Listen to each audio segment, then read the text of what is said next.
Hey guys, today in this video I'll show you how you can remove friends on Snapchat. So keep watching till the very end and let's get started. First of all, open the Snapchat app on your mobile device and make sure it is updated to the latest version available.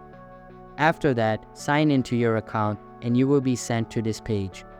Here, tap on your profile icon at top left corner of your screen and your profile page will be displayed. Here, scroll down a little bit and then tap on My Friends tab. On this page, all of your available friends will be displayed. Simply locate the target friend and once you find him, long press on the account and a menu will slide up. Select Manage Friendship from it, then tap on Remove Friend. After that, again tap on Remove to confirm the action. So that's basically how you can remove friends on Snapchat. So that's all for this video. If you find this helpful, consider subscribing and giving this a big thumbs up, and I'll catch you in the next one. Thanks.